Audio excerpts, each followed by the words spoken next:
Alors que la télévision a failli connaître un géant groupe TF1, M6 au début des années 2020, laissez-moi vous conter l'histoire pas si lointaine où les deux groupes étaient en guerre.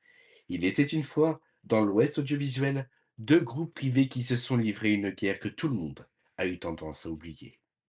Au départ, aucune chaîne n'osait aller sur le terrain de la télé-réalité. Un pacte avait même été signé. Toutefois, le 26 avril 2001, coup de théâtre.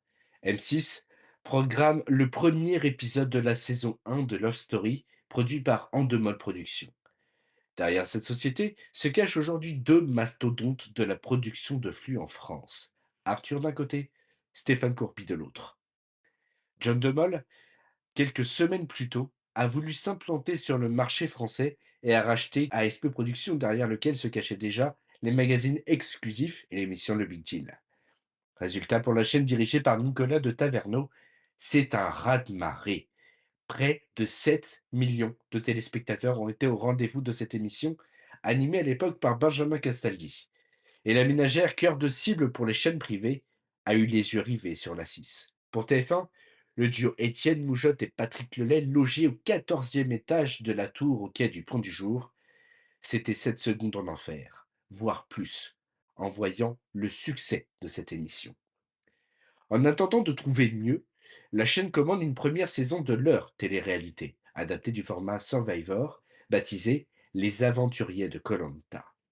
L'émission est diffusée tous les week-ends en avant-soirée et elle est animée par Hubert Auriol.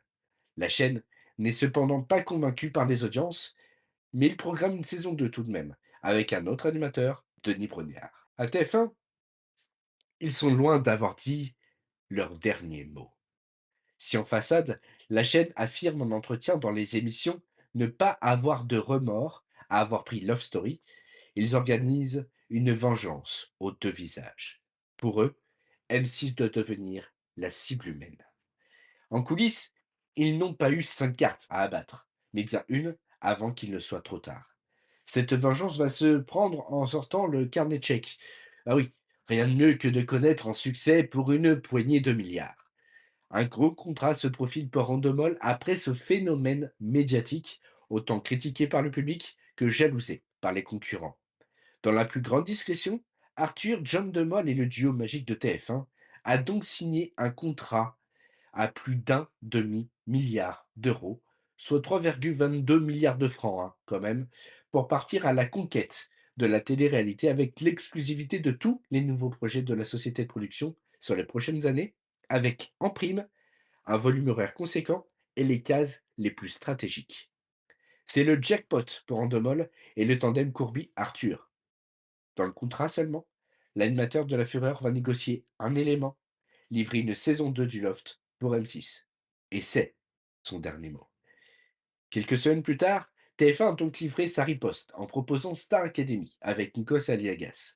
Un démarrage qui a fait déjà parler avant le lancement.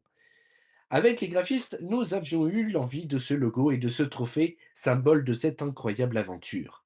À l'époque, on se moquait de moi parce que j'avais mis une étoile dans le A, une étoile qui se retrouvait en haut d'une sculpture sans main. Je me souviens d'Étienne Moujotte râlant parce que nous avions placé un Y pour faire américain, disait Arthur. Le succès n'est pas au rendez-vous, les primes peinent à monter. Alors que Nikos est devenu une icône aujourd'hui, indissociable de l'émission, tout le monde se moque de l'animateur, accusé d'être tel le sergent noir d'avoir tué le format.